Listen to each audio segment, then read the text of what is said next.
All right, good afternoon. It's so nice to be with both of you. My name is Maria Santelli. I'm a World Beyond War Advisory Board member and the Executive Director of the Center on Conscience and War. And I'm joined today by World Beyond War Technology Director, Marc Eliot Stein. Hello, Marc. Thanks for being here. Great to be here. And we are here to present the 2024 World Beyond War Individual Lifetime War Abolisher Award to Susan Crane. Susan, welcome. Thank you so much for being with us today. And thank you so much for your lifetime of witness and your work. So, Susan, you're receiving the 2024 World Beyond War Lifetime War Abolisher Award because of your lifetime commitment to a world beyond war. Those of you who are just becoming familiar with Susan should know that Susan is a Catholic worker.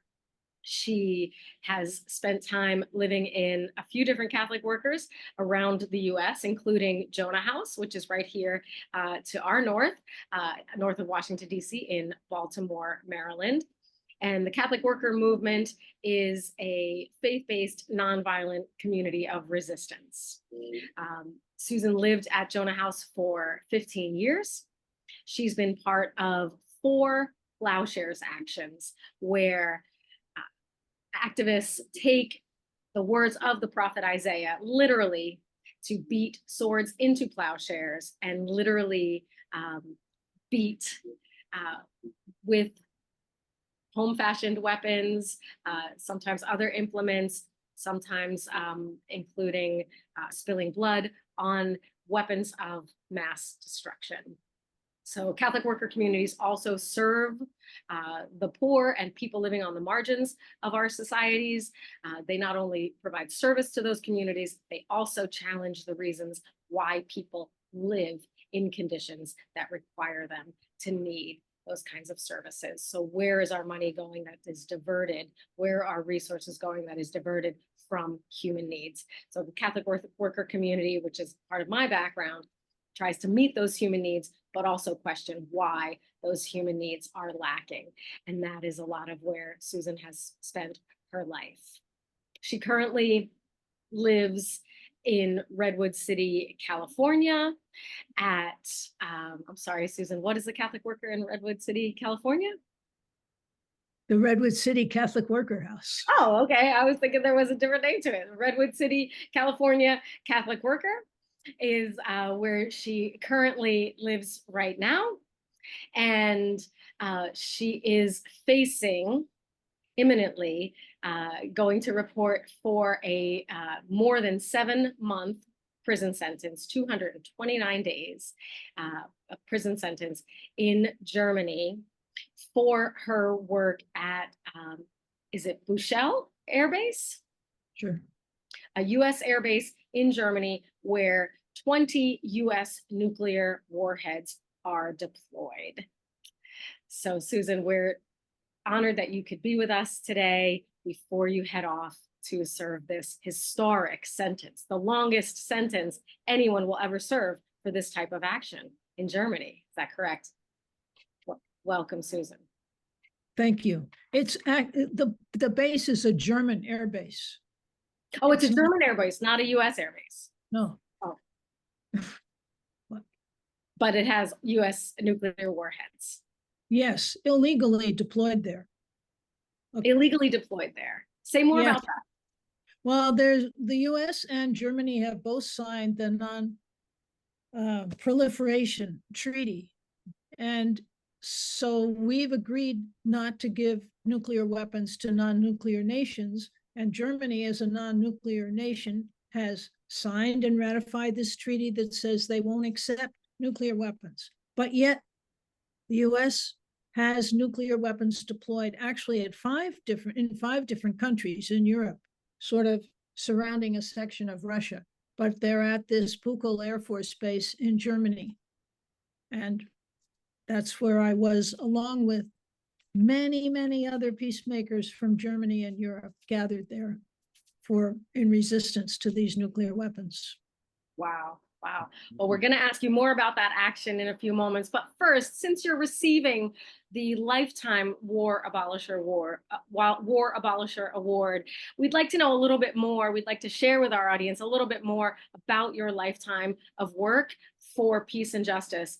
So tell us about, some of your early work and what really formed your conscience, what really formed your sensibility to become a lifelong war abolisher. Well, after college, I went into the Peace Corps, and I went to Ethiopia. And I thought when I went there that education was the solution to the world problems. And I was a teacher. I went as a teacher. I was trained by the Peace Corps to be a teacher, and I went and taught there. And I saw that there were corporations already in Ethiopia, and the U.S. military had some secret control of things there. And I saw that corporate influence and the US influence was not helpful to the people on the bottom in Ethiopia.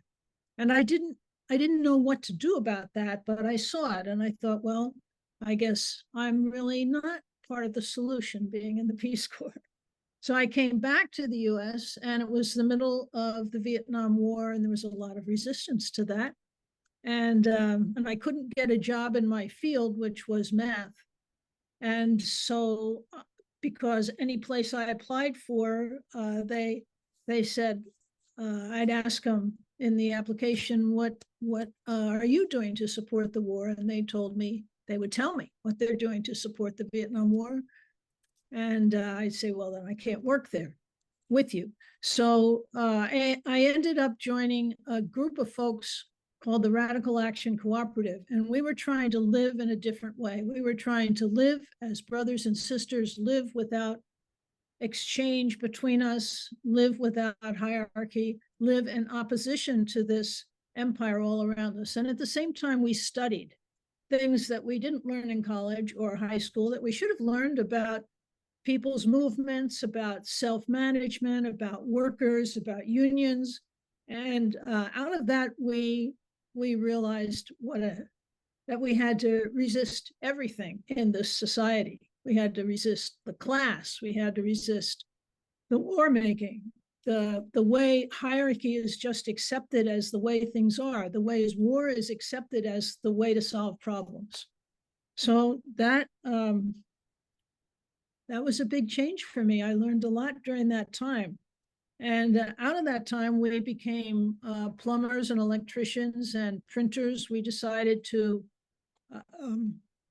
do things that needed to be done, to be workers instead of just thinkers, with the idea that everyone should be a worker. Everyone should do work that matters in this society.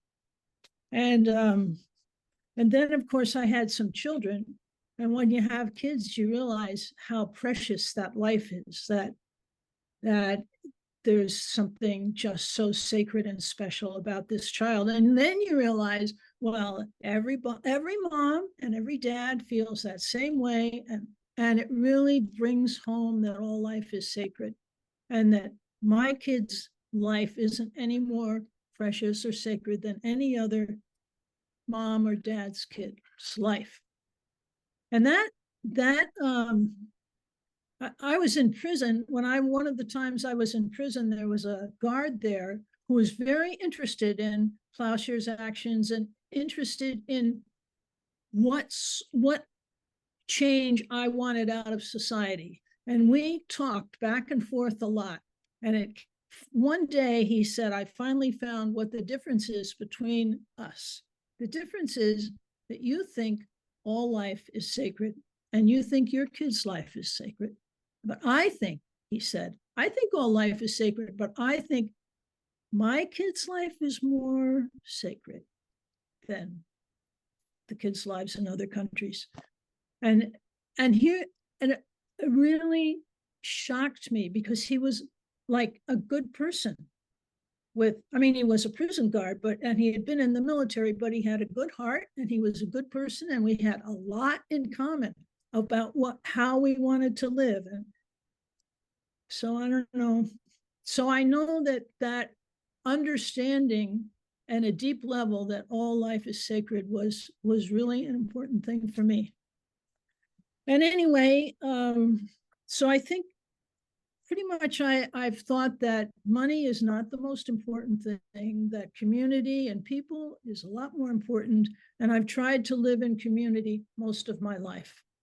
And I've tried to be a war tax resistor, either by keeping my income below a certain level or by just telling the IRS I'm not going to pay that money for war tax and dealing with the consequences. And there have been consequences, and many of them have been interesting. Did you? Oh, excuse me. Did you raise your family in the Catholic worker community? No, I didn't. We raised we out of RAC. We made other communities, but we raised our children beginning in community. But I ended up raising my kids in Ukiah and teaching and having a regular 9-to-5 job. And sometimes that happens. And I tried to get community together, but it's not that easy to get community together sometimes. And so afterwards, I had while they were growing up, I was resisting the Diablo Canyon nuclear plant, and then Vandenberg Air Force Base, and then nuclear weapons and war in general. And then I learned about the Plowshares actions, and I thought,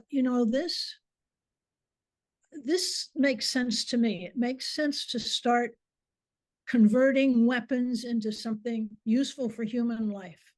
And it makes sense that if blood should be spilt, it should be my blood.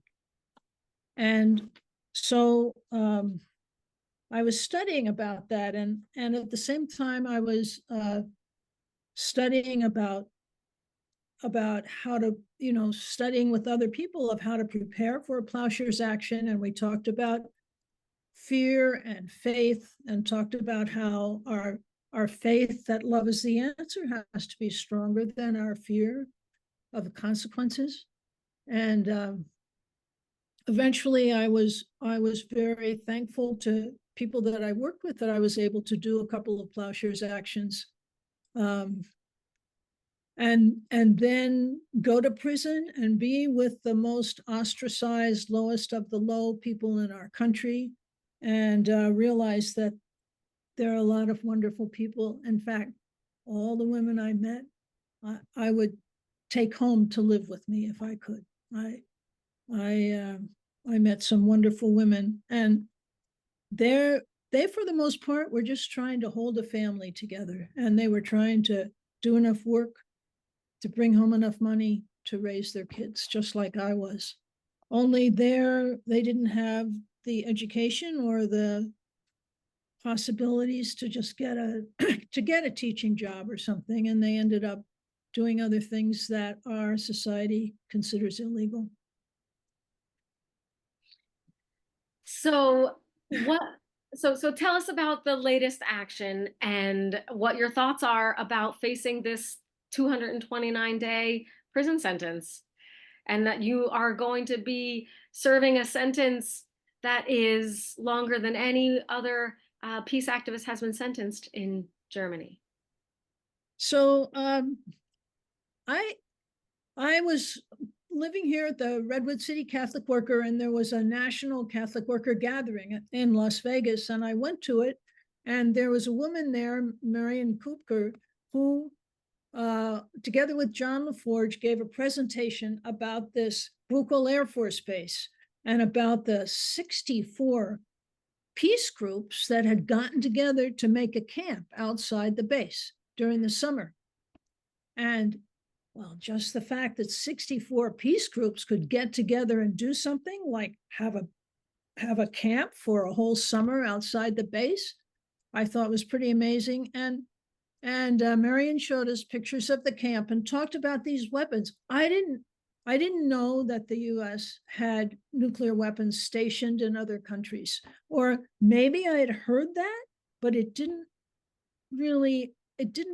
dawn on me what it meant, that we really had these bases around Russia, and that there were planes, fighter jets flying out every day on practice runs threatening Russia. So anyway, Marion gave this presentation, and she invited those of us who were resisting nuclear weapons here in the US to come to Germany and help them resist them, because they were, after all, our weapons, the US weapons. Made sense. So John LaForge organized, out of Nukewatch, organized a US peace delegation to Germany. And I went that first year. And it was very exciting for me to have all these people coming together with the idea of nonviolent resistance against nuclear weapons. There was a certain joy in that, and it was amazing to me. People, young people, old people, people from the Communist Party, people from the socialists, from the left, the evangelical Lutherans, the like moms with little kids, all sorts of people were there. There were youth groups there. Bus loads of evangelical Lutherans came for the mass, the peace mass in front of the base. It was like normal to be a peacemaker against the weapons. And the fact that we might block the gates, do a vigil, do a go-in, was like a given. People didn't argue against that. We could talk about what we wanted to say. It was, I felt at home. I felt very comfortable. And there was a lot of joy there. And there were other Catholic workers there from Germany and from the Netherlands. So, so we started doing go-ins, and it was just, it fed my soul. It was a wonderful thing. And so the next year I went back, and the next year I went back, and what was happening was the German people were getting called to court for the go-ins when we went on. The Europeans call, when you go onto the base, a go-in to the base. The German people were getting called, but the rest of us weren't being charged at all. And eventually then the folks from the Netherlands were charged. And then at the end, finally, they decided to charge us from the United States. So I went to court, and I thought that maybe I could bring up international law and bring up the reality of these weapons and how dangerous they are and how indiscriminate, and the consequences of being around the radioactivity. And also I brought up to the judge that I lived in one of the richest areas in the United States, in Silicon Valley, and yet I worked with very, very poor people who don't have a place to live and live in the bushes and live on the side of creek beds and don't have food and don't have very good medical care, et cetera. And how can there be that disparity between the richest and the poor, and then you look at the amount of money, as you were saying before, that's spent on war making and weapons, and it's just so wrong. It doesn't make any sense. And we act like that's normal. We act like that's the way it is, that you can't even question it. Well, so I was questioning it and bringing it up in court. But the judge thought that I should have remorse. And found all of us guilty. We weren't on trial. We were in trial individually. I was anyway. And I appealed, but the appellate court wouldn't listen either. I think someone looking at the case would say, well, actually, you are right, but the international law states that Germany can't have these weapons and they're illegal for other reasons. But they didn't say that. They took the side of the weapons being okay and I being the criminal. And so I was sentenced to 229 Tagesites. And in Germany, the system's a little different than the US in that the sentence is based on my income. And since I have a Catholic worker income, it's very low. But so I have a fine, a per day fine. But whether it's €5 or €100, I say I'm not guilty. And I'm not going to just solve this by paying money.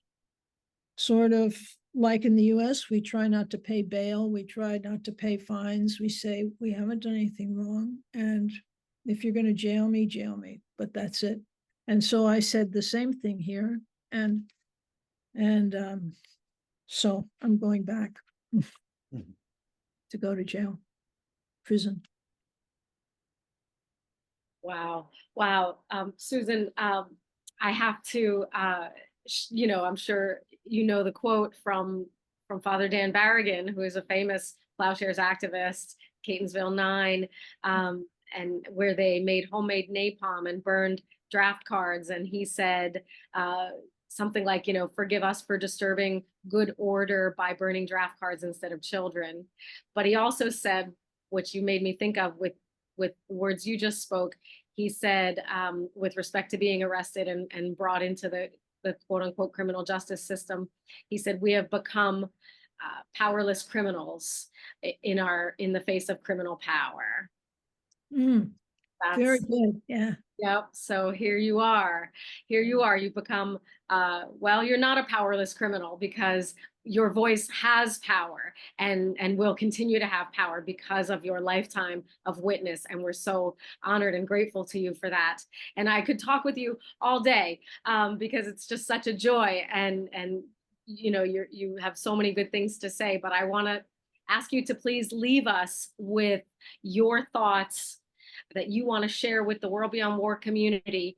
Sometimes it's hard to convince folks or to, have people believe the idea that humanity can move beyond war, because we're so duped into thinking, war is human nature, war is inevitable, it's just part of who we are.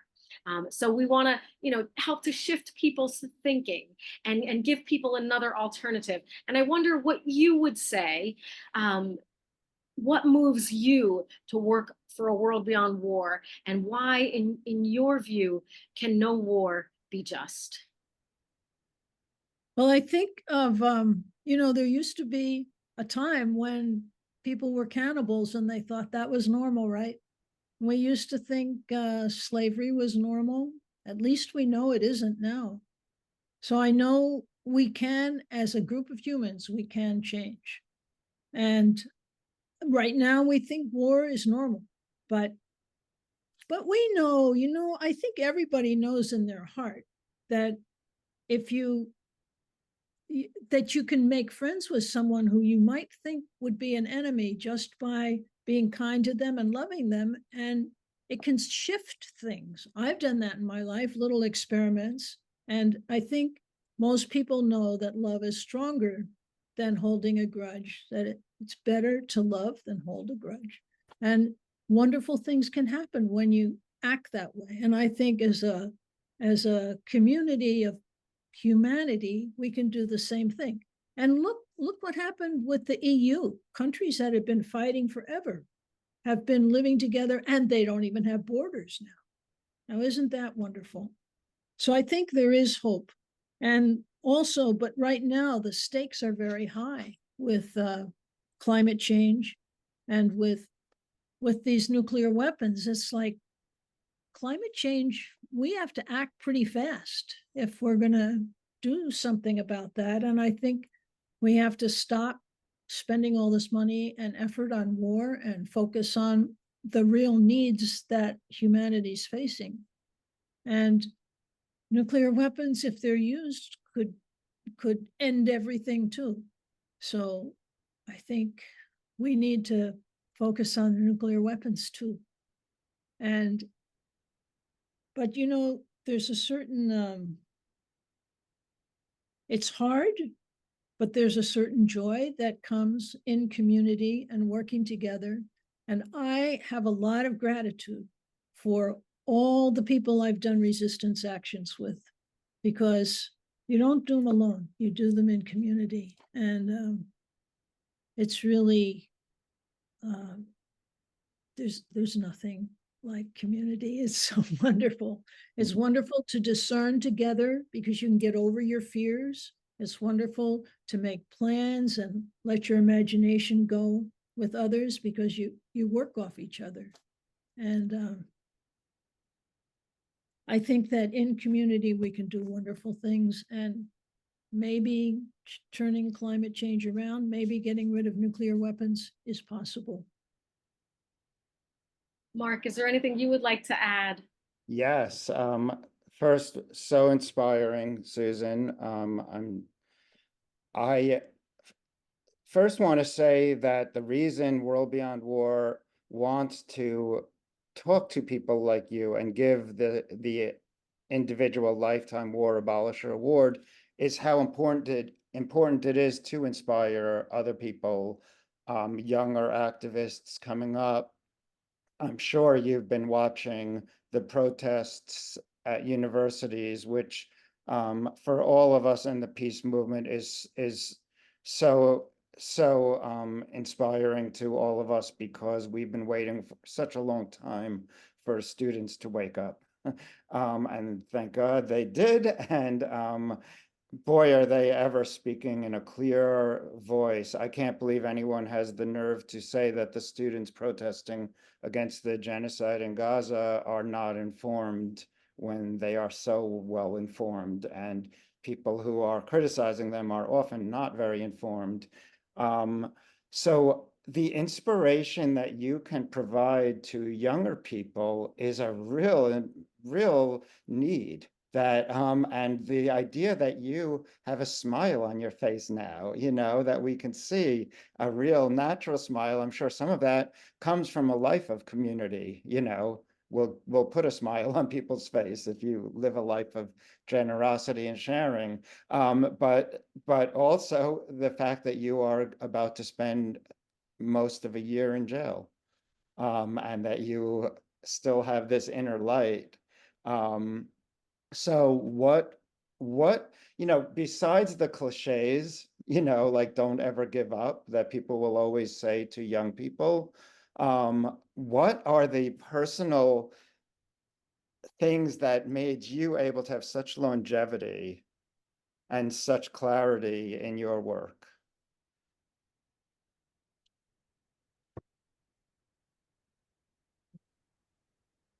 Well, working with the poor, like making breakfast this morning, getting up at 5 and cooking breakfast and serving it for others, you see people who are very thankful for some food, and yet there's so much food in this country. I think when I see them, I think about the nuclear weapons. I think about the waste of money that our resources were, the waste of our resources that's being spent on war making.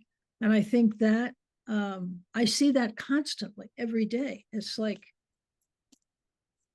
a constant reminder of that we're not doing the right thing, that we're spending more than half of our discretionary tax dollars on war making. And I don't want to be complicit with that. I'm restless if I'm not resisting that. I think that spirit of restlessness has been with me most of my life, and I'm fortunate that I had support from my partner, and I'm fortunate that my kids understand, and I hope my grandkids understand too. Hmm. The I'm world, sure. the world is all about money, and yet that's not what's really important. Hmm. I don't. I just want to say one other thing to those who are listening and would like to know more. We've talked a lot about U.S. bases and the U.S. military empire around the world. Actually, World Beyond War is really trying to create the world's first public database of information about these military bases. So go to World Beyond War, and using our menu, find our U.S. bases map. We'll put a link in, in the page for this, and you can learn about Buccal and see pictures of it. And it is really shocking how much these military bases around the world just grab land. The reason that there's a U.S. base in Buccal is because we never left after World War II. Or, as you say, a German base with nuclear weapons. Is there a big difference with U.S. weapons? It seems to me kind of like a U.S. base. But anyway, I do want to, provide to anyone enjoying this video, you can learn more about this. And when you talk about tax resistance and these other, details, I see how much you are focused, Susan, on actually just doing the work of activism, and that includes learning and, the day-to-day of it. So I just wanted to make sure we put that in. Thank you. Yeah, thank you, Marc. Well, Susan, even though you are receiving the individual Lifetime War Abolisher Award, you've made it clear that it does take a community. And we're having this conversation right around the time that demonstrations similar to the lifetime of demonstrations that you've described have really made a tangible difference. If it wasn't for those actions on college campuses and the other actions in communities around the world in support of Gaza and raising attention, raising awareness of the genocide going on there, we wouldn't have seen the US government withhold funding to Israel. So to anyone who thinks that an individual contribution doesn't matter in the interest of peace, this is a beautiful example of how indeed it does. And these are all individuals who have come together in community to make a real change. And if there hadn't been Plowshares actions over the last 80 years, 75 years protesting nuclear weapons, where might we be with, God forbid, an actual nuclear war in this on the planet. So we're so grateful to your actions and to the community that you've built and that you're a part of. And just congratulations on winning this award from World Beyond War. Please, get back with us when you get out of your German prison sentence. And we'd love to talk with you more. World Beyond War does a podcast, and maybe you'd consider being a guest when you get home and tell us all about what your next action is going to be. Thank you so much. Thank you, World Beyond War, and thank you. Thank you so much, Susan and Maria. Thank you, Marc, and thank you, Susan. And this has been the presentation of the 2024 World Beyond War Individual Lifetime War Abolisher Award to Susan Crane. Thank you.